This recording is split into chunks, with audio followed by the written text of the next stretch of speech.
Hello children, welcome back to my class. In today's class, we are going to do Lines and Angle chapter of class 9 NCERT. मुझे किसी subscriber ने बोला था कि ma'am आप triangles वाला chapter करवाओ, बट ट्राइंगल्स वाले चैप्टर करने से पहले हमें लाइंस एंड एंगल्स करना चाहिए क्योंकि इसकी बहुत सारी चीज़ें उसमें यूज होंगी, तो इसलिए मैं पहले लाइंस एंड एंगल्स करवा रही हूँ। तो लेट्स स्टार्ट। अब लाइंस का पहले मैं आपको क्विक रिकैप देती हूँ। लाइंस, लाइन सेगमेंट, रेज, ये सब तो आपको वैसे पता ही है, बट फिर भी हम एक थोड़ा सा रिकैप करते हैं। अब लाइन क्या होती है? अगर लाइन बनाने के लिए हमें कम से कम 2 पॉइंट्स तो चाहिए ना। तो जैसे ये 2 पॉइंट्स है A and B on line, और line it is a straight path, no thickness, and it extends endlessly on both the sides। और इसको डिनोट कैसे करते हैं? ए बी, और ऊपर एक बार होता है with 2 arrows on both the sides, क्योंकि दोनों तरफ से वो एंडलेसली एक्सटेंड कर रही है। And part of a line which has a fixed length is line segment. तो जैसे हमने मान लो यहां से ए बी से इसको कट कर लिया, इतना पार्ट हम लाइन का, तो ए बी अब क्या बन गया? It has 2 end points and it will have a fixed length. Measure भी कर सकते हैं इसको, ठीक है। तो ये क्या हो गया? Line segment. और इसको कैसे लिखा जाता है? ए बी और ऊपर एक बार लगाया जाता है। और फिर होती है एक रे। रे में एक एंड पॉइंट होता है और दूसरी तरफ वो एंडलेसली एक्सटेंड करती है। मतलब ये स्टार्टिंग पॉइंट तो इसका पता है, लेकिन एंड कहाँ हो रहा है वो नहीं पता। तो जैसे A an end point of this ray, but B की तरफ ये एंडलेसली एक्सटेंड कर रही है। तो हम इसको कैसे डिनोट करेंगे? ए बी और ऊपर बार और एरो लगेगा बी की तरफ, क्योंकि ये पर्टिकुलर जो रे है बी की तरफ एक्सटेंड कर रही है। अगर ये ए की तरफ एक्सटेंड करती तो ए की तरफ एरो लगता। बट अब ये छोटी क्लासेस में तो हम ये ऊपर बार्स लगाते थे, लेकिन अब हम ये बार्स वगैरह और ये एरोस कुछ नहीं लगाएंगे। हम सीधा उनको, जैसे रे लिखना है तो हम इसको लिखेंगे रे ए बी। ऊपर हमें ये बार लगाने की जरूरत नहीं है। या ये ए बी लाइन सेगमेंट है तो हम लिखेंगे लाइन सेगमेंट ए बी। तो ये नाम ही हमें साथ में नाम से पता चल जाएगा हम किसकी बात कर रहे हैं। ओके, तो जैसे अब एक लाइन सेगमेंट या लाइन बनाने के लिए हमें मिनिमम 2 पॉइंट्स चाहिए, क्योंकि 2 पॉइंट्स होंगे। एक पॉइंट से तो लाइन नहीं बन सकती ना, 2 पॉइंट्स को ज्वाइन करें तभी लाइन या लाइन सेगमेंट बनेगा ना। और अगर एक ही लाइन या लाइन सेगमेंट के ऊपर अगर एक से ज्यादा पॉइंट्स हैं, जैसे ये सारे पॉइंट्स हैं इसके ऊपर, तो ऐसे पॉइंट्स हम क्या बोलते हैं? Collinear points. Collinear means they are on the same line, not pair points. मतलब ये सारे points they are on the same line, तो इनको बोलेंगे कोलिनियर पॉइंट्स। अब ये तो हो गई लाइन की बात। अब आते हैं हम angle.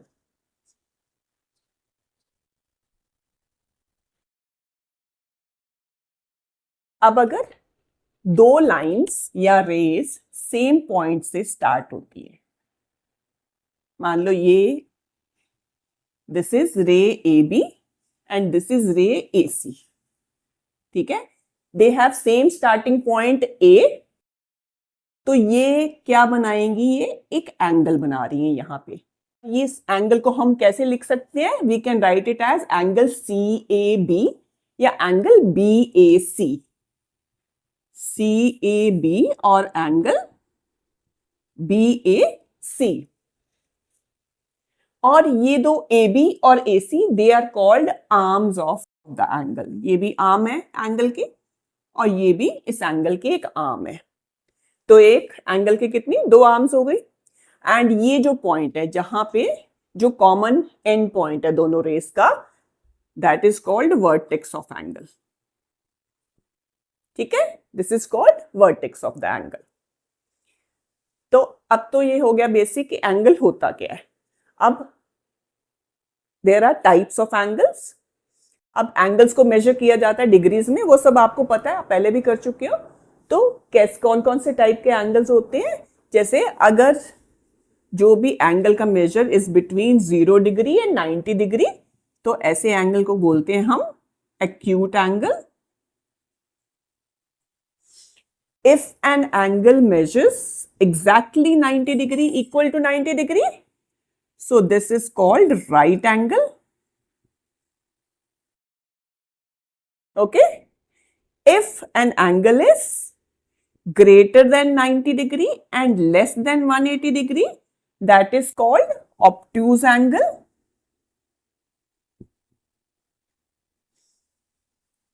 And an angle measuring between 180 degree and 360 degree is called reflex angle. And an angle measuring exactly 360 degree is called complete angle. ठीक है? So these are the different types of angles according to their measure. अब ये तो एक angle की बात हुई है, सिंगल जब एंगल हो. If there are more than one angle, अब मान लो यहां पे एक ही एंगल है, this is let's say 40 degree and this angle is 50 degree. अब इन दोनों एंगल्स का सम क्या है? 40 plus 50 that is equals to 90 degree. तो ऐसे दो एंगल्स जिनका सम 90 डिग्री हो, ऐसे एंगल्स को कहते हैं कॉम्प्लीमेंट्री एंगल्स. Complementary angles. अब ऐसे कोई और भी हो सकते हैं, जैसे 30 प्लस 60 सम इज 90. ठीक है, 20 प्लस 70. तो जिन भी दो एंगल्स का सम 90 डिग्री बनेगा उनको बोलते हैं complementary angles. And each one of these is called complement of the other.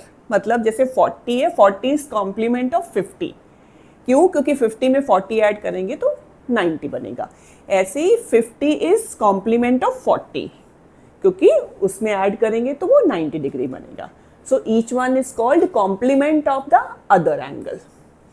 Then if the sum of two angles, मान लो ये एक एंगल है, this is 110 and this angle is 70 degree. Now दोनों का सम क्या होगा? 110 plus 70 180 डिग्री. तो ऐसे एंगल्स, दो एंगल्स जिनका सम 180 डिग्री बने, ऐसे एंगल्स को बोला जाता है supplementary angles. Supplementary angles. Any pair of angles जिनका सम 180 डिग्री हो. जैसे अब 90 प्लस 90 दोनों राइट एंगल हैं, तो वो भी सप्लीमेंट्री एंगल्स हैं. 80 प्लस 100 सप्लीमेंट्री एंगल्स हैं. 50 प्लस 130 180 सप्लीमेंट्री एंगल्स हैं. तो कोई भी दो हो सकते हैं जिनका सम 180 हो. And each one of them is called supplement of the other one. जैसे कॉम्प्लीमेंट था, वैसे ही each one is called supplement of the other angle. Okay. Now अगर मान लो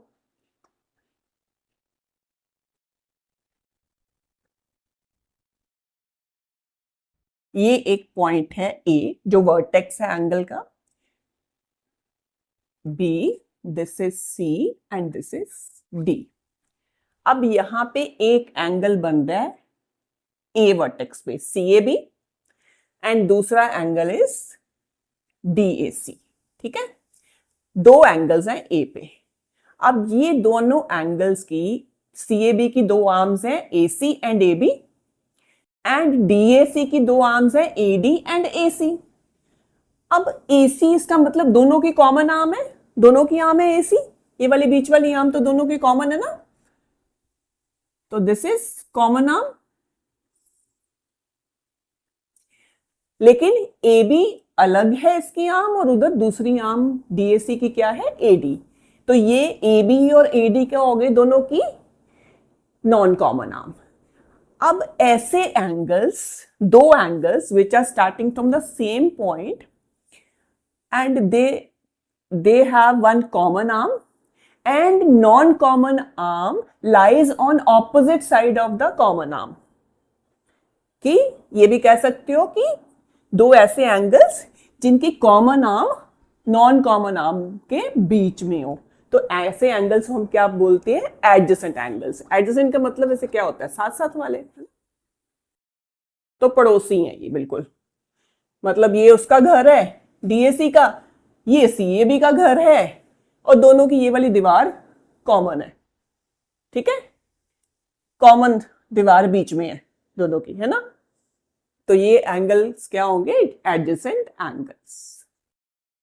ठीक है, तो ये नहीं हम कह सकते तो दीवार जो कॉमन वाली है तो वो बीच में ही होनी चाहिए ना, है ना? ऐसे थोड़ी हो सकता। अगर मान लो एंगल हमने ले लिया कि डीएबी और एक ले लिया सीएबी, अब डीएबी और सीएबी में एबी जो है वो कॉमन है।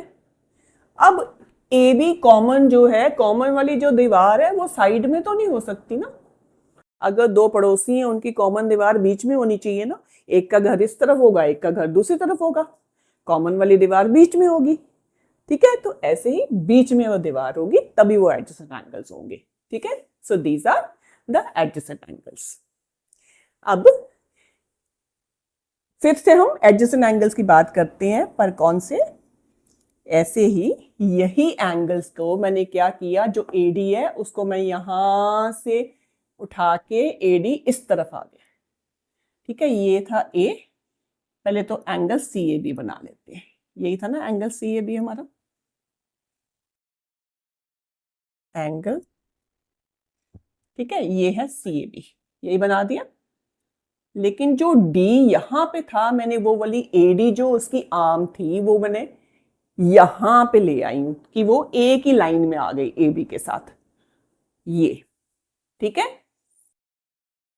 तो अब क्या हुआ, जो नॉन कॉमन आर्म्स है एडी एंड ए बी, ये एडजेसेंट एंगल्स वही हैं, but non common arms are making a straight line, एक ही स्ट्रेट लाइन पे आ गई है नॉन कॉमन आर्म्स।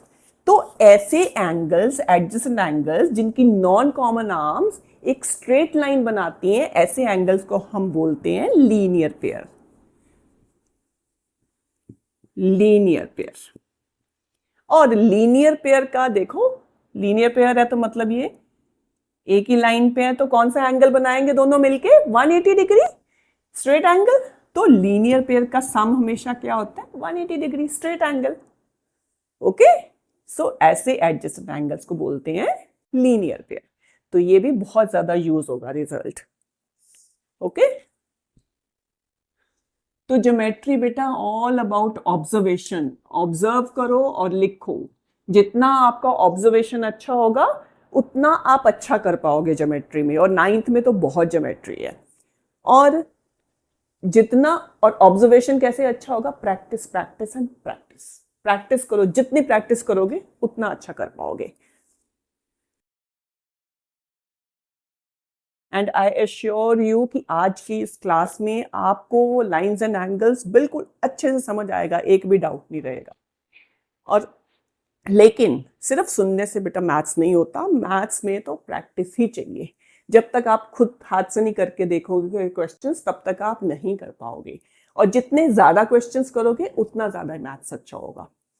ये मेरी गारंटी है कि अगर आप खुद से प्रैक्टिस करोगे, समझो और क्वेश्चंस खुद से करो, सिर्फ देख के नहीं कर सकते। जब आप लिखने बैठोगे ना तो एग्जाम में, अरे मैंने देख लिया था, मैम ने समझाया था तो बहुत ईजी था, अरे ये आ गया, ये तो मैं कर लूंगा, ये कर लूंगी। नो, एग्जाम में करने बैठोगे तो सब साफ। तो जब तक अपने आप करके नहीं देखोगे क्वेश्चंस को, तब तक नहीं कर पाओगे। ओके, चलो नेक्स्ट। अब तो हो गया, ये हो गया मतलब लीनियर पेयर। अब हम पहले एक और चीज आपको बताना चाहूंगी। अब लाइंस कैसी हो सकती हैं? दो लाइंस या तो होंगी पैरेलल। ठीक है, पैरेलल लाइंस पता है ना क्या होती है? जिनके बीच में परपेंडिकुलर डिस्टेंस हमेशा सेम रहता है। परपेंडिकुलर डिस्टेंस, ठीक है, हमेशा सेम रहता है। कहीं भी चले जाओ, जैसे ये रेलवे लाइंस होती है ना, रेलवे ट्रैक्स होते हैं, तो दोनों कभी भी नहीं मिलते हैं ना। मिलते कैसे, ज्वाइन, आपको लगता है कहीं कहीं वैसे ज्वाइन होते हैं, बट ट्रेन नहीं, वो उस क्रॉस से जाती ट्रेन, वो सिर्फ ट्रेन का वो जो डायरेक्शन वो चेंज करने के लिए वो बनाए होते हैं जंक्शंस, बट अदरवाइज ट्रेन के तो दो वो पहिए उतने ही डिस्टेंस पे चलते हैं ना हमेशा। तो रेलवे ट्रैक्स हमेशा पैरेलल लाइंस का बहुत अच्छा एग्जाम्पल है, तो उनका डिस्टेंस हमेशा सेम रहता है, क्योंकि अगर डिस्टेंस जरा सा भी गड़बड़ाया तो ट्रेन के जो व्हील्स है उसका तो डिस्टेंस वही है, तो ट्रेन गई, ठीक है ना। तो parallel lines, they have always their perpendicular distance between the lines is always the same, तो इसीलिए वो कभी भी जाके मिलती नहीं है। और अगर जो मिलती हैं, मान लो पहले मैं यही बनाती हूँ, अगर ये पैरेलल ना हो, थोड़ा सा भी अगर इनमें ये पैरेलल नहीं है, मान लो ये पैरेलल नहीं है, हल्का हल्का में कहीं कहीं जाके थोड़ी थोड़ी टेढ़ी हो रही है, तो कहीं ना कहीं जाके ये मिल जाएंगी, तो ये क्या हो जाएंगी, intersecting lines. So two lines can be either parallel और इंटरसेक्टिंग, ठीक है, या तो पैरेलल होंगी, नहीं तो कहीं ना कहीं जाके वो मिलेंगी जरूर, तो इंटरसेक्ट करेंगी। अब इंटरसेक्टिंग लाइंस में भी if two lines are intersecting, तो ये यहां पे एंगल्स बन रहे हैं, यहां पे भी, और एक यहां भी एंगल्स बन रहे हैं। तो ऐसे एंगल्स को, जैसे ये और ये ऑपोजिट एंगल्स, और ये भी ऑपोजिट एंगल्स का एक पेयर है, तो एक ये पेयर और एक ये पेयर, दो पेयर्स बनते हैं ऑपोजिट एंगल्स के, जो आपस में इक्वल होते हैं जो एंगल्स, तो ऐसे एंगल्स को बोलते हैं वर्टिकली ऑपोजिट एंगल्स। ओके, इनको क्या बोलते हैं हम, वर्टिकली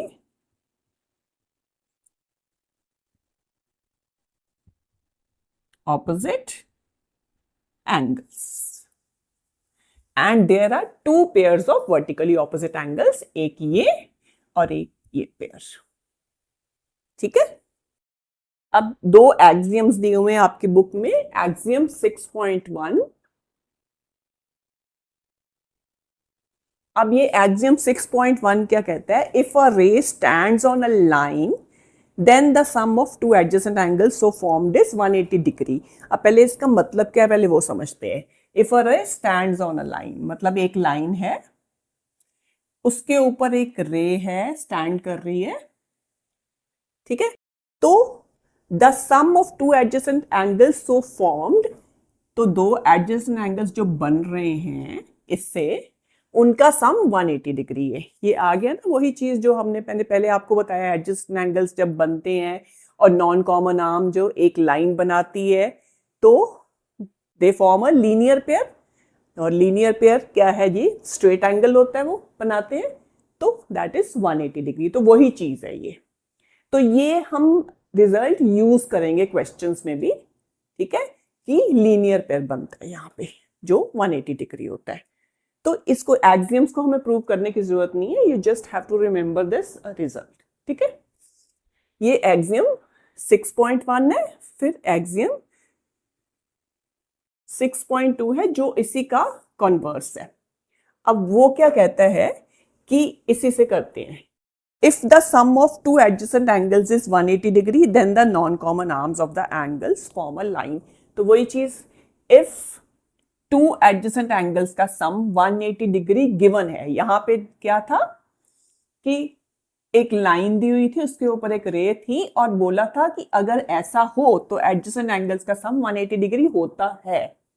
और ये कन्वर्स क्या कहता है कि अगर एडजेसेंट एंगल्स का सम 180 डिग्री है तो non common arms will make a line, तो उल्टा है। तो हम उसको भी यूज कर सकते हैं कि अगर ये 180 डिग्री बनाएंगे तो नॉन कॉमन आर्म्स अंडरस्टूड है कि वो क्या है, एक स्ट्रेट लाइन बनाएंगी। Okay, so we will use this also. Now next is a theorem which is very very very important, तो इसके लिए मुझे जगह चाहिए, इसलिए मैं ये इरेज कर रही हूं।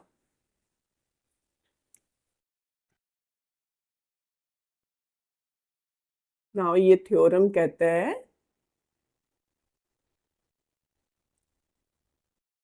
वेरी वेरी वेरी इंपॉर्टेंट और 99% ये एग्जाम में आ जाता है. If two lines intersect each other then the vertically opposite angles are equal. So I will write down, if two lines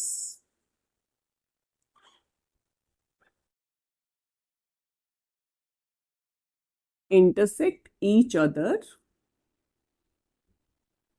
I hope आप लोगों ने बुक्स तो खोली हुई है ना, तो साथ साथ अपनी बुक में से रीड करते जाओ जो जो मैं बोल रही हूं.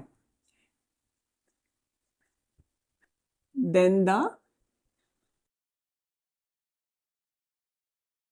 vertically opposite angles are equal. अब ये थ्योरम है तो इसको हमें प्रूव करना होगा. अब सबसे पहले अब टू लाइंस इंटरसेक्ट कर रही हैं तो vertically opposite angles are equal, ये हमें प्रूव करना है. तो सबसे पहले हम इसके लिए फिगर बनाएंगे. So we will take two lines. Let's say this is line A B and this is line C D and let's say they are intersecting at O. तो वर्टिकली ऑपोजिट एंगल्स मैंने बताया कौन से बन रहे, एक ये और ये पेयर है एंड दूसरा है ये और ये पेयर. तो हमने प्रूव करना है कि ये और ये इक्वल है और ये इक्वल है. ओके. अब इसके लिए हमें सबसे पहले, अब जब प्रूफ देना होगा तो हमेशा ज्योमेट्री में बेटा जो भी गिवन है क्वेश्चंस में आपको गिवन लिखना होगा, जो प्रूव करना है वो टू प्रूव लिखना होगा, then we will come to proof. तो गिवन टू प्रूव के मार्क्स होते हैं.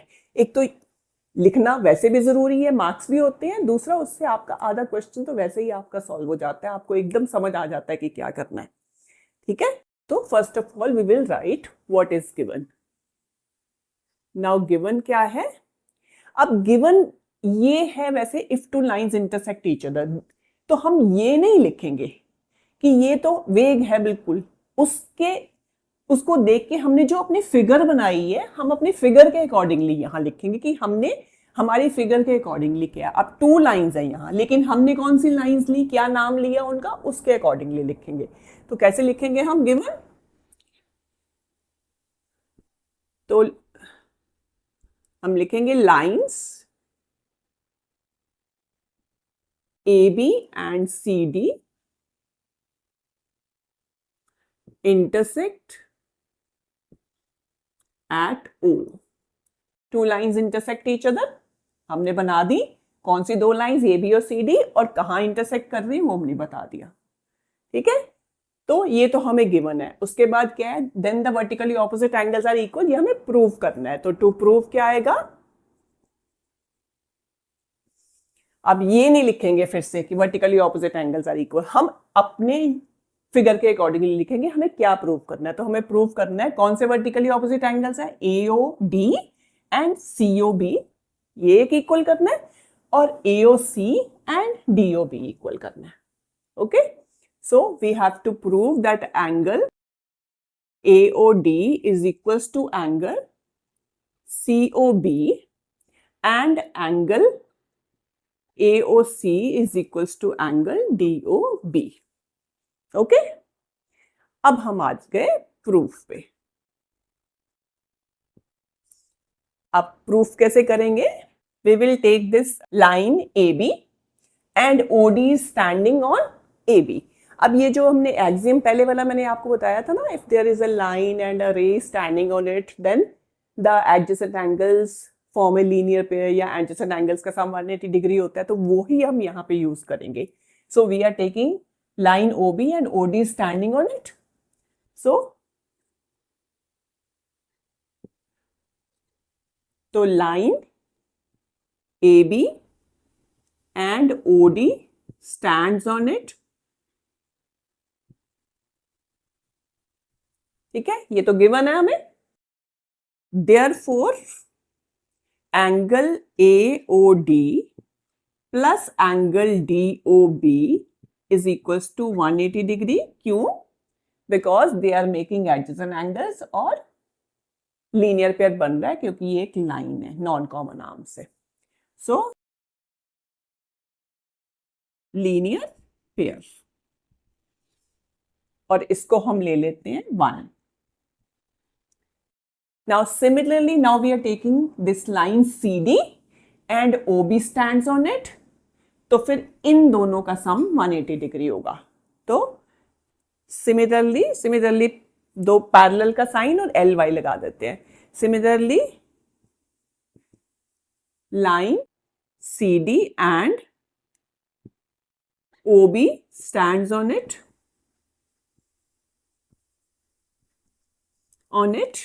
Therefore, angle DOB plus angle COB is equals to 180 degree. Angle DOB plus angle COB is equals to 180 degree. Again, they are making linear pair. Same reason है. And we are taking it 2. Now देखो, AOD plus DOB is equals to 180 degree. DOB plus COB is equals to 180 degree.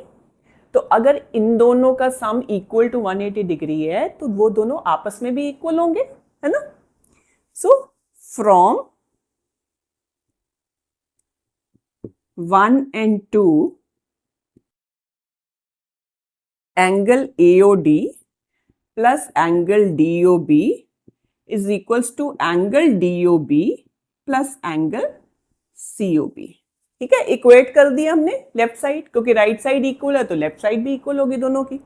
सो दोनों तरफ अगर हम देखें तो DOB दोनों तरफ है, तो दोनों तरफ ये कैंसिल हो जाएगा, या चाहे इधर लाएंगे तो माइनस होगा तब भी कैंसिल होगा, तो हम दोनों तरफ सेम जो है चीज उसको कैंसिल कर सकते हैं। तो हमारा क्या आ गया, सो AOD, इधर बचा AOD और उधर बचा COB। सो AOD हमारा आ गया COB के इक्वल, जो हमें प्रूव करना था। ठीक है, तो एक पेयर तो हमने प्रूव कर दिया। अब सेकंड पेयर AOC और DOB इक्वल करना है, तो उसके लिए भी अब हम वैसे ही कर सकते हैं। CD लाइन लेके AO is standing on it, और फिर AB ले लो और OD स्टैंडिंग ऑन इट, और फिर दोनों लीनियर पर ऐसे लिख के और इक्वेट कर देंगे, वो आ जाएगा। अब लेकिन सेम चीज को दोबारा हमें करके दिखाने की जरूरत नहीं है, तो इसमें ऐसे में हमें सिर्फ लिख देना होता है सिमिलरली वी कैन प्रूव कि this is equal to this. Similarly we can prove नहीं भी लिखोगे चलेगा। Similarly angle AOC is equals to angle DOB, तो दोनों इक्वल हो गए, तो हेंस प्रूव्ड।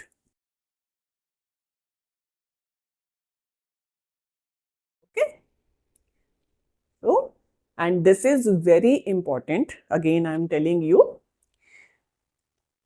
लेकिन बेटा अपने से करके देखना बहुत जरूरी है। उसके बाद है एग्जाम्पल्स। तो फर्स्ट एक्सरसाइज से पहले 1 2 3 एग्जाम्पल्स हैं, लेकिन इसमें से एग्जाम्पल 2 जो है that is very very important, and example 3 also is very very very important. ठीक है, अब ये एग्जाम्पल सब एक्सप्लेन करे हुए हैं, so I am not doing the examples with you. तो लेकिन अगर आपको कोई भी डाउट है तो do let me know in comment section, मैं आपको उसका सॉल्यूशन दे दूंगी।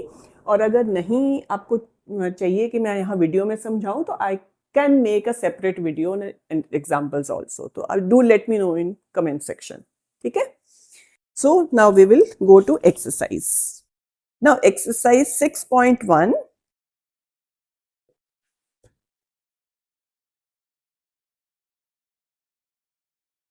Question 1।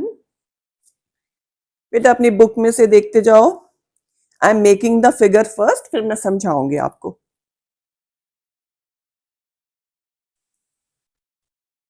This is a line AB,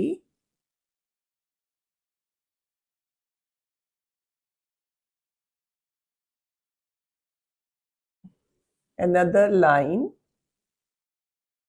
CD,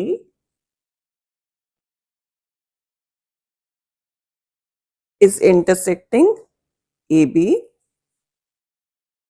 at O,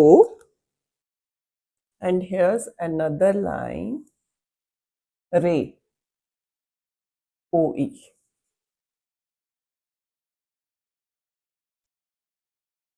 Now I'm reading the question. In this figure, lines AB and CD intersect at O. O पे intersect कर रही हैं ये lines. If AOC angle plus angle BOE, तो ये वाला angle AOC and BOE, इनका sum दिया हुआ है 70 degree. And angle BOD is equals to 40 degree. And this angle BOD is given 40 degree. तो यहाँ पे तो मैं 40 लिख देती हूँ, बट यहाँ नहीं लिख रही क्योंकि इन दोनों का सम दिया हुआ है 70 degree. Find angle BOE and reflex COE. अब हमें फाइंड करना है एंगल BOE, ये वाला एंगल फाइंड करना है, एंड रिफ्लेक्स COE. तो इसका रिफ्लेक्स मतलब ये फाइंड करके तो 360 में से माइनस कर देंगे तो वो रिफ्लेक्स COE आ जाएगा. तो हम क्वेश्चन मार्क लगा लेते हैं ताकि हमें ध्यान रहे कि हमें क्या फाइंड करना है. ठीक है, तो सबसे पहले मैंने आपको बताया है कि सबसे पहले गिवन और क्या प्रूफ करना है वो लिखेंगे, तो हमारा क्वेश्चन हमारे लिए वैसे इजी हो जाएगा. So given angle AOC plus angle BOE is equals to 70 degree and और क्या गिवन है, angle BOD is equals to 40 degree. ये हमें गिवन है. अब यहाँ टू प्रूव नहीं, हमें फाइंड करना है तो लिखेंगे टू फाइंड. जिसमें कोई चीज प्रूव करनी हो तो वहां लिखते हैं टू प्रूव, अगर कुछ फाइंड करना तो लिखेंगे टू फाइंड. अब हमें फाइंड करना है एंगल BOE, एक ये फाइंड करना है और हमें फाइंड करना है रिफ्लेक्स एंगल COE. ठीक है, तो ये दो चीजें हमें फाइंड करनी है. तो अब ध्यान से पहले तो ऑब्जर्व करेंगे. बेटा ज्योमेट्री में ऑब्जर्वेशन बहुत जरूरी है. जितना अच्छे से ऑब्जर्व करोगे फटाफट चीजें समझ में आ जाएंगी. अब ये देखो एंगल BOE ये वाला है. अब हमें AOC और BOE का सम दिया हुआ है, इन दोनों का सम. ठीक है, तो अब हमें ये फाइंड करने के लिए अगर इन दोनों के सम में से हम ये माइनस कर दें AOC तो BOE आ जाएगा, बट ये हमें नहीं पता. अब ये कैसे पता चल सकता है, देखो ये AB एंड CD इंटरसेक्ट कर रही हैं लाइंस यहाँ पे O पे, तो AOC and BOD are making a pair of vertically opposite angles. तो वर्टिकली ऑपोजिट एंगल्स इक्वल होते हैं. तो और BOD हमें पता है, तो अगर ये पता है तो ये भी इक्वल होगा BOD के, AOC इक्वल होगा, तो AOC भी आ जाएगा equal to BOD, that is 40 degree. अब ये पता चल गया, तो ये AOC और BOE का सम गिवन है, तो उस सम में से अगर हम AOC माइनस करेंगे वी विल गेट BOE. तो सबसे पहले हम ये फाइंड करते हैं. Solution. Now angle AOC is equals to angle BOD. क्यों? Vertically opposite angles. अब पूरा लिखने की जरूरत नहीं, vertically opposite angles. Vertically opposite angles को हम शॉर्ट में लिख सकते हैं V.O.A, वर्टिकली ऑपोजिट एंगल्स. ठीक है, अब तो वो इक्वल है, तो हमें पता है कि BOD is equals to 40 degree है, therefore angle AOC is equals to 40 degree. तो आ गया. अब AOC पता चल गया. नाउ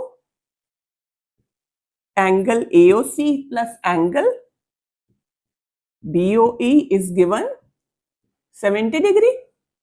तो AOC की वैल्यू हमने निकाल ली 40, तो वो लगा देते हैं value, plus BOE is equals to 70 degree. So BOE will be equal to 70 minus 40, 30 degree. तो एक तो हमारा आंसर आ गया ये BOE 30 डिग्री. अब हमें फाइंड करना है रिफ्लेक्स COE. अब COE फाइंड कैसे करेंगे पहले ये देखते हैं. अब अगर ध्यान से देखो तो AOB इज अ लाइन, और इसके ऊपर जितने भी एंगल्स बनेंगे उनका सम क्या होगा, that will B a straight angle. तो क्या होगा सम 180 डिग्री, है ना. तो as AOB is a straight line. देखिए हर चीज का रीजन देना जरूरी है. Therefore angle AOC plus angle COE plus angle EOB या BOE एक ही बात है, that is equals to 180 degree. ठीक है, क्यों? रीजन क्या है? AOB एक स्ट्रेट लाइन है.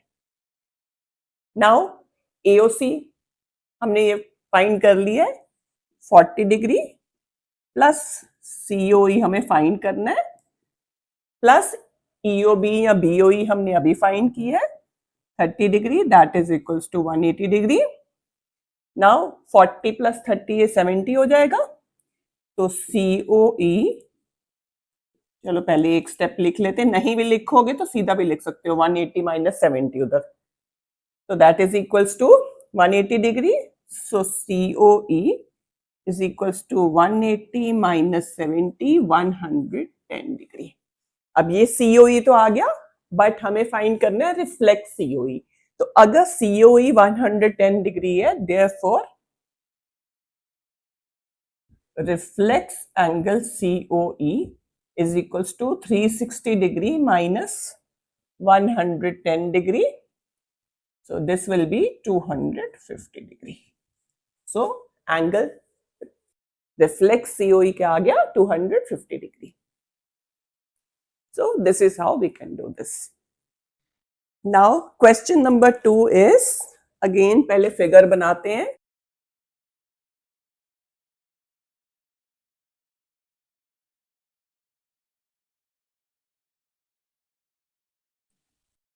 XY is a line given. MN is another line intersecting XY at O.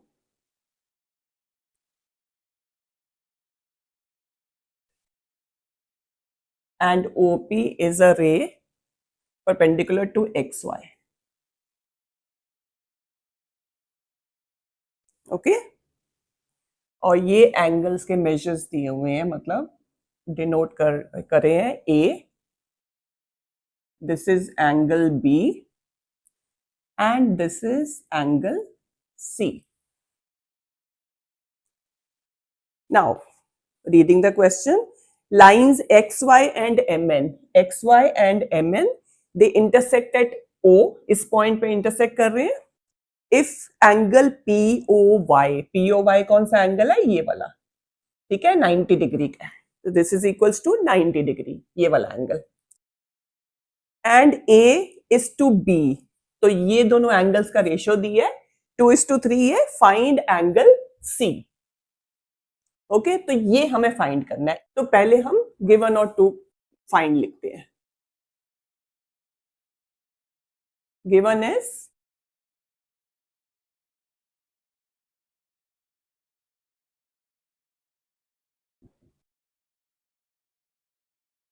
Intersect at O, और क्या गिवन है? Angle POY is 90 degree and angle A is to B is 2:3. To find is C. ठीक है, अब इसका solution कैसे होगा? देखो ध्यान से देखिए. अब XY एक स्ट्रेट लाइन बन रही है, तो ये BA और एंगल POY ये जो 90 डिग्री का है, ये तीनों मिला के क्या होगा? 180 डिग्री, क्योंकि वो तीनों मिलके स्ट्रेट लाइन पे एंगल बना रहे हैं. तो that will be equal to 180 degree. और A और B का हमें रेशियो दिया हुआ है, तो A और B का रेशियो दिया है, तो रेशियो की जगह फिर हम क्या करते हैं? 2x 3x लेके और फिर इन तीनों का सम लगा के सबसे पहले हम A और B की वैल्यू निकाल लेंगे. जब A और B की वैल्यू आ जाएगी, ये भी स्ट्रेट लाइन बन रही है MN, तो B plus C linear pair बनेगा. तो उस लीनियर पेयर को यूज करके हम फिर C की वैल्यू फाइंड कर सकते हैं. Okay, so XY is a straight line ठीक है, therefore B plus A plus angle POY is 180 degree. तो इसका रीजन ये भी लिख सकते हो, angles on a straight line, angles on a straight line. अगर आप ये नहीं भी लिखोगे इतना भी चलेगा, angles on a straight line. Now हमें गिवन है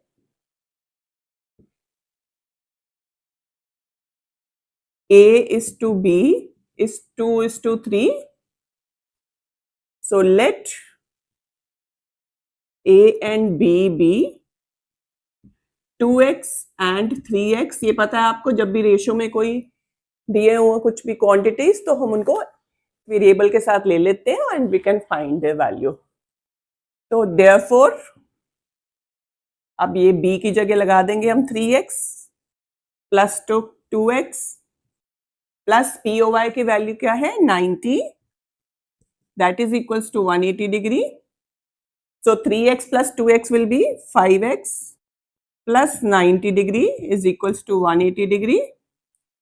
So 5x is equals to 180 degree minus 90 degree is equals to 90 degree। उधर ले गए और माइनस कर दिया तो 5x की वैल्यू आ गई 90 डिग्री। तो वी कैन फाइंड x की value 90 upon 5, 18 degree. This will be 18 degree. Okay, अब हमारे पास x की वैल्यू आ गई, हमें चाहिए b की। तो b की क्या होगी value, therefore b will be equal to, b हमारे पास क्या है 3x, 3x सो 3 इंटू 18 54 डिग्री। तो हमारे पास b एंगल आ गया 54 डिग्री। अब जब b आ गया तो फिर हम mn इज अ लाइन, तो b प्लस c क्या हो जाएंगे 180 degree because they are making a linear pair. Now b plus c is equals to 180 degree. Reason क्या है, लीनियर पेयर। और b की वैल्यू हमने निकाल ली है 54 degree plus c is 180 degree. So c will be equal to 180 minus 54, so this will be 126 degrees। so this is the answer for c find करना था, वो हमारा आ गया। बेटा ज्योमेट्री इज वेरी इजी, बस आपको फिगर्स को ध्यान से ऑब्जर्व करना है, गिवन टू प्रूव ढंग से लिखो, आधी चीज उसी में आपकी सॉल्व हो जाती है। ठीक है, तो बस ध्यान से ऑब्जर्वेशन सही होनी चाहिए इसमें, क्योंकि आपको क्वेश्चन में आधी सब कुछ दिया होता है, वहीं से ही हमें पकड़ते पकड़ते नाक पकड़ते पकड़ते मंजिल पे पहुंच जाओगे। बस ध्यान से देखो। Then question 3 is again, let me make figure.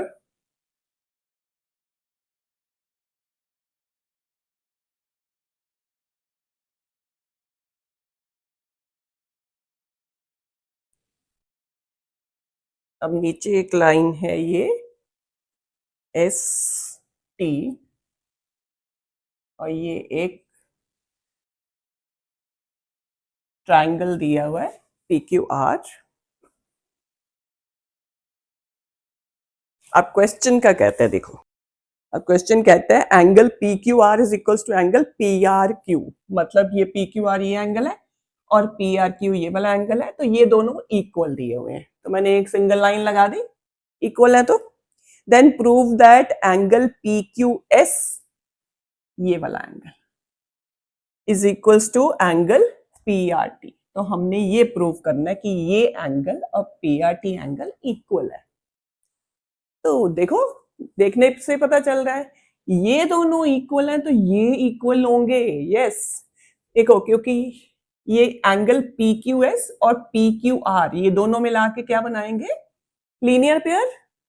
एक लाइन पे बन रहे हैं ना एडजेसेंट एंगल्स, तो लीनियर पेयर बनाएंगे, तो इनका सम होगा 180 डिग्री। ऐसे ये दोनों एंगल्स, ये P R Q and P R T, ये भी लीनियर पेयर बना रहे हैं, adjacent angles on a line, तो ये भी लीनियर पेयर बना रहे हैं तो सम 180 डिग्री, इक्वेट करेंगे, ये दोनों एंगल्स इक्वल दिए हुए हैं तो ऑब्वियसली ये दोनों इक्वल आ जाएंगे, है ना। तो देखने से ही हमें पता चल गया कैसे चलना है। So let's start. Given angle P Q R is equals to angle P R Q to prove, अब इसमें क्या लिखा है, प्रूव करो, तो टू प्रूव लिख रहे हैं angle P Q S is equals to angle P R T. तो प्रूफ स्टार्ट करते हैं। तो वही जो बताया मैंने, अब angle P Q S plus angle P Q R is equals to 180 degree. Reason is linear pair बना रहे हैं,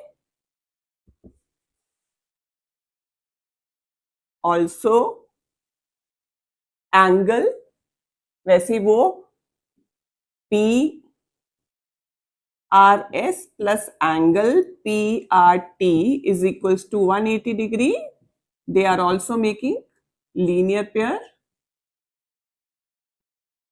ओके, दोनों का सम 180 है, तो अगर राइट साइड इक्वल है दोनों की तो लेफ्ट साइड भी इक्वल है, तो इक्वेट करेंगे। Therefore angle P Q S plus angle P Q R is equals to angle P R S plus angle P R T. अब पी क्यू आर और पी आर एस हमें equal दिए हुए हैं। Okay, ये जो मैंने पी आर एस बेटा लिखा है यहाँ पे, ये पी आर क्यू लिख लो, क्योंकि हमें एक्चुअली पी आर एस भी लिख सकते हैं कि ये आगे तक एस तक एक्सटेंड हो रहा है, लेकिन हमें क्योंकि पी आर क्यू बोला हुआ है तो हम पी आर क्यू ही लिख देते हैं इसकी जगह। तो पी आर क्यू लिख दो, ठीक है। सो पी क्यू आर और पी आर क्यू इक्वल दिए हुए हैं, तो हम कैंसिल कर सकते हैं। रीजन यहां हम ब्रैकेट में लिख सकते हैं, क्योंकि angle P Q R is equals to angle P R Q, ये गिवन है। तो इक्वल चीजें दोनों तरफ कैंसिल हो सकती हैं, तो ये आ जाएगा हमारा therefore angle P Q S is equals to angle P R T. यही हमें प्रूव करना था, तो आ गया हेंस प्रूव्ड। ओके, चलिए अब नेक्स्ट क्वेश्चन पे मूव करते हैं। तो फिगर बनाते हैं पहले।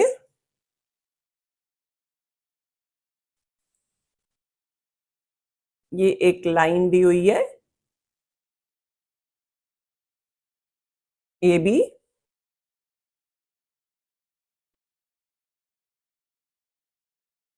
एक रे यहां ओ से जा रही है ओ सी, और एक रे इस तरफ आ रही है ओ से ओ डी।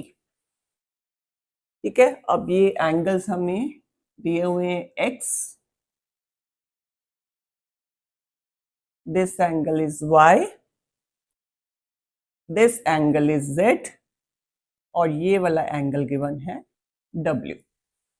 ठीक है, तो हमें एंगल्स के नाम दिए हुए हैं स्मॉल लेटर्स में एक्स वाई जेड डब्ल्यू। तो गिवन है if x plus y is equals to w plus z then prove that AOB is a line. तो x प्लस वाई इन दोनों का सम दिया हुआ है equal to z plus w। तो हमें प्रूव करना है कि AOB एक लाइन है, मतलब एक स्ट्रेट लाइन है, तो वो हमें प्रूव करना है। तो स्टार्ट करते हैं question 4। Given is x plus y is equals to w plus z to prove AOB is a line।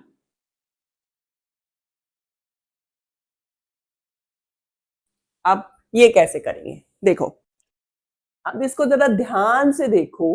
अगर हम सारे इनको एंगल्स को ऐड कर देती है, पूरा यहां से स्टार्ट होके क्या आ जाएगा, पूरा यहां तक एंगल। तो एक पूरे एंगल को घुमा के जहां से स्टार्ट करते पूरा उसी पॉइंट पे ले आओ सर्कल बना के, तो पूरा एंगल को क्या बोलते हैं, कंप्लीट एंगल। और उसका मेजर होता है 360 डिग्री। तो इट मींस इन चारों का सम क्या होगा, 360 डिग्री। तो हम अब इसमें इस चीज को यूज करेंगे। अब पहले करते हैं और फिर साथ साथ में मैं आपको बताती हूँ आगे कैसे चलना है। Now x plus y plus z plus डब्ल्यू, तो मैंने यहां से स्टार्ट किया और ऐसे चल के वापस डब्ल्यू तक गए, इज इक्वल्स टू 360 डिग्री। क्या है ये, complete angle.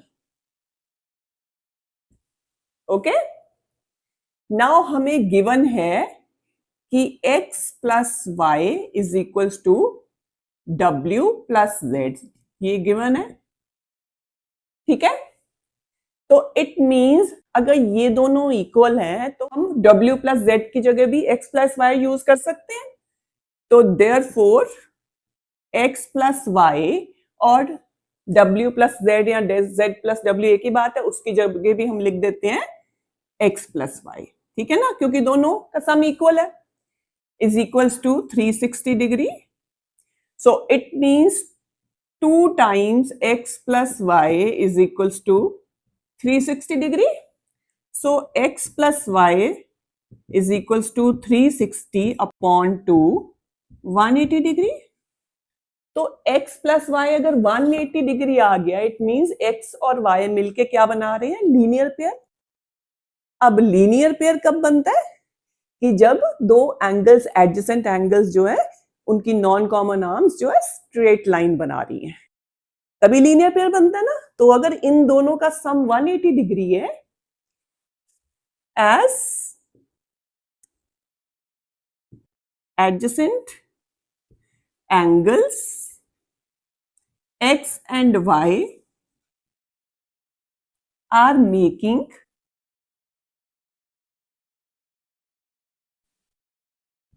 a linear pair, therefore जिस लाइन पे वो लीनियर पेयर बना रहे हैं वो क्या होगी, एक लाइन है। वो कौन सी लाइन है, AOB। therefore AOB is a line, so hence proved। तो हमने ये प्रूव कर दिया कि AOB एक लाइन है। अंडरस्टूड। नाउ क्वेश्चन नंबर 5, पहले फिगर बनाएं। POQ is a line।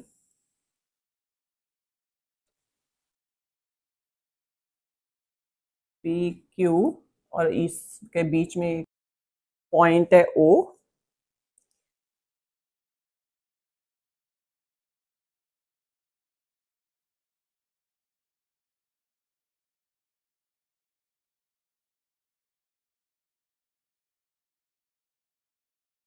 ये पॉइंट है R, ठीक है। ये 90 का एंगल दिया हुआ है। अब गिवन क्या है, POQ is a line and ray OR is perpendicular to line PQ। OR perpendicular है इसके ऊपर, PQ के ऊपर। OS is another ray, OS बीच में एक रे है, which is lying between rays OP and OR के बीच में ये OS रे है। प्रूव दैट एंगल ROS, तो हमने प्रूव करना है ROS angle is equals to half of QOS minus POS। अब सबसे पहले लिखते हैं, पहले क्या क्या गिवन है उसके बाद करेंगे।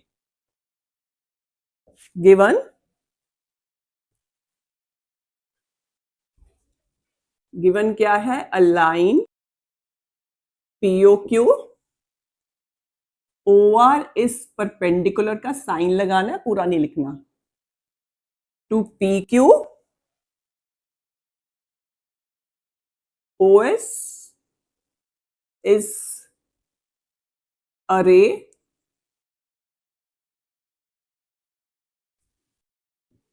between OP and OR। to prove है angle ROS is equals to half of angle QOS minus angle POS। तो ये हमें प्रूव करना है, ठीक है। तो ROS ये एंगल है, हमें प्रूव करना है that is equals to half of angle QOS minus POS। अब ये कैसे करेंगे? तो ये हमें, इसका मतलब हमें रिजल्ट में क्या क्या चाहिए? ROS एंगल चाहिए, QOS चाहिए और POS चाहिए, ठीक है। तो उसके लिए अब हम यही लाइन और उसके ऊपर रे जो स्टैंड कर रही है उसी का यूज करेंगे। तो लेट्स स्टार्ट।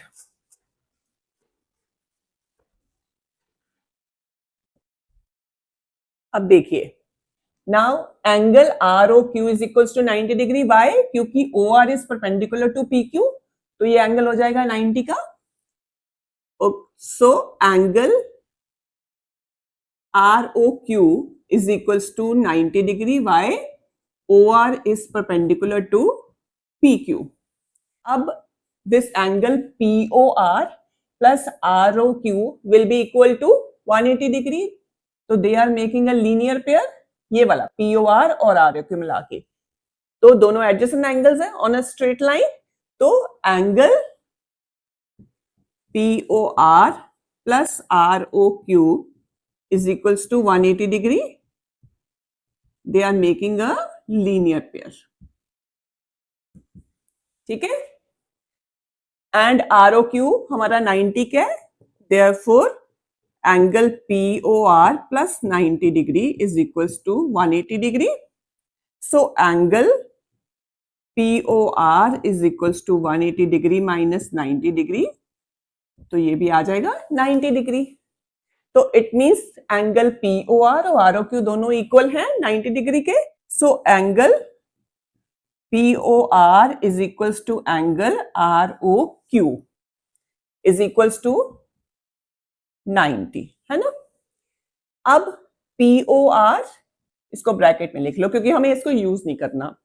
अब POR को हम कैसे लिखते हैं? POS प्लस ROS, है ना, दोनों का सम है। सो POR के हम लिख लेते हैं POS प्लस SOR भी लिख सकते हैं क्योंकि यहाँ पे हमने ROS यूज करा हुआ है, जो रिजल्ट में उन्होंने पूछा है, तो हम भी ROS लिख रहे हैं।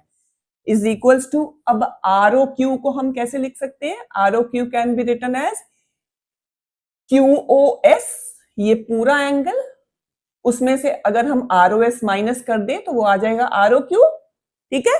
तो we are writing ROQ as angle QOS minus angle ROS, ठीक है, अंडरस्टूड।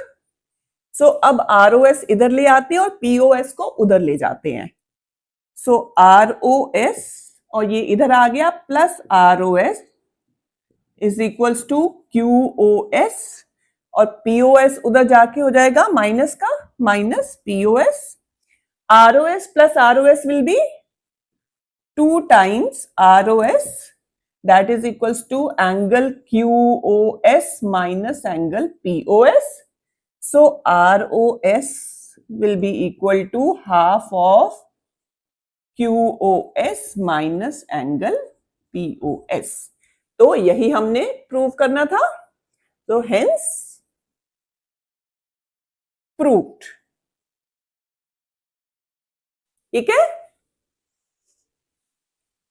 अंडरस्टूड। तो वेरी इजी। सबसे पहले हमने ये POR और ROQ को इक्वल किया, वो भी 90 का है, और फिर इक्वेट करके उनको सम ऑफ या डिफरेंस ऑफ टू एंगल्स लिख दिया और इधर उधर शिफ्ट किया एंगल्स को, and we have got the result. ये बेटा बहुत इंपॉर्टेंट क्वेश्चन है, very very very important question, लेकिन आपको प्रैक्टिस तो खुद करनी पड़ेगी तभी कर पाओगे, क्योंकि इसमें बच्चे बहुत कंफ्यूज हो जाते हैं, अरे ये कैसे आएगा, इसी को देख के डर जाते हैं कैसे आएगा। तो बहुत इजी है, बट हाँ अपने आप तो करना पड़ेगा, प्रैक्टिस तो बेटा मैथ्स में करनी पड़ेगी तभी कर पाओगे, ठीक है। बिना प्रैक्टिस के नहीं होगा, तो प्रैक्टिस करो। Now next question is, it is given, अब इसकी फिगर नहीं दी हुई, हमें खुद फिगर बनानी है. It is given that angle X Y Z is 64 degree and X Y is produce to point P, draw a figure from the. अच्छा ठीक है, पहले हम बनाते हैं. Okay, now angle X Y Z given है, तो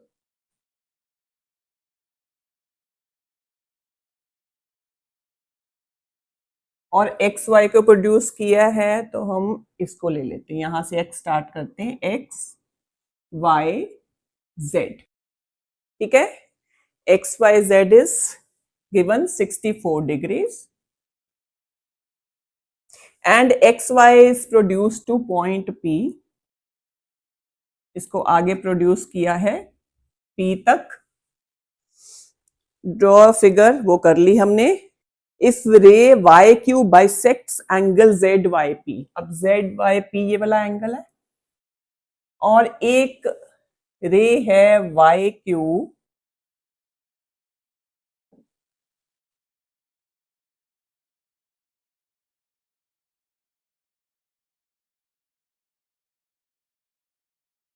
Y Q ray that is bisecting angle Z Y P. मतलब ये जेड वाई पी के दो इक्वल पार्ट्स कर रही है, मतलब ये और ये इक्वल है. कौन से दो इक्वल पार्ट्स होंगे? पी वाई क्यू या क्यू वाई पी और क्यू वाई जेड, दो इक्वल पार्ट्स कर रही है. तो find X Y Q and reflex Q Y P. तो हमें फाइंड करना है एक्स वाई क्यू, मतलब हमें ये पूरा ये वाला एंगल फाइंड करना है, और रिफ्लेक्स क्यू वाई पी, और क्यू वाई पी है ये वाले एंगल का रिफ्लेक्स फाइंड करना है. Okay, now first of all लिखते हैं गिवन क्या है. Given is angle X Y Z 64 degree, X Y produce to P. ठीक है, एंड और क्या गिवन है? Y Q bisects angle Z Y P. To find is angle X Y Q and, और फाइंड करना है हमें रिफ्लेक्स क्यू वाई पी. ठीक है, now X Y Q find करना है ये पूरा. अब हमें एक्स वाई जेड तो गिवन है, तो एक्स वाई जेड में अगर हम जेड वाई क्यू ऐड कर दें तो हमारे पास आ जाएगा एक्स वाई क्यू. तो इसका मतलब हमें जेड वाई क्यू पहले फाइंड करना पड़ेगा. तो जेड वाई क्यू कहां से आएगा? अब जेड वाई क्यू क्या है? जेड वाई पी का हाफ, क्योंकि वाई क्यू बाइसेक्ट कर रही है जेड वाई पी को, ये गिवन है ना. तो जेड वाई पी का हाफ है जेड वाई क्यू. तो अगर हम जेड वाई पी ये पूरा एंगल फाइंड कर ले तो हमारे पास जेड वाई क्यू आ जाएगा. तो जेड वाई पी ये एंगल कैसे फाइंड होगा? ध्यान से देखो, अब जेड वाई पी और जेड वाई एक्स मिलके क्या बना रही है? लीनियर पेयर बना रहे हैं ना. ये पूरा क्या बनेगा? 180 डिग्री का, because adjacent angles on a line, तो लीनियर पेयर बनाएंगे. तो यहां से स्टार्ट करते हैं.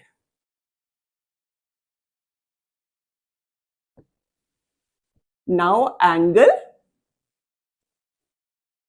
Z Y P plus angle Z Y X या एक्स वाई जेड एक ही बात है, इज इक्वल्स टू 180 डिग्री.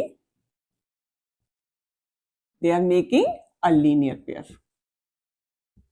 ठीक है, Z Y P plus Z Y X या एक्स वाई जेड हमें दिया हुआ है 64 degree, is equals to 180 degree.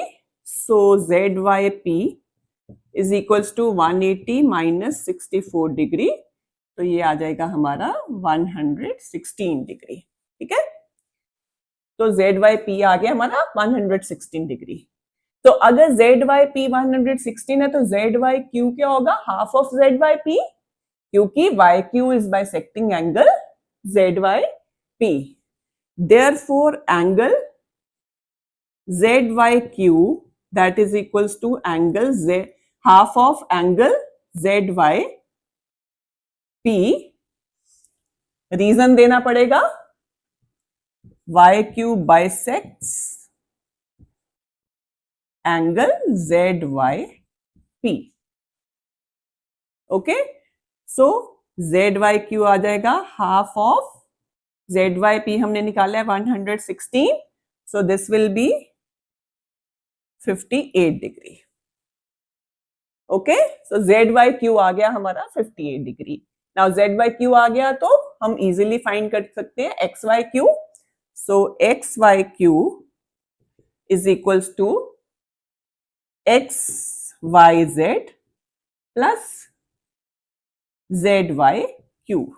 अब XYZ है हमारा 64 डिग्री और ZYQ हमने फाइंड कर दिया 58 degree. So this will give me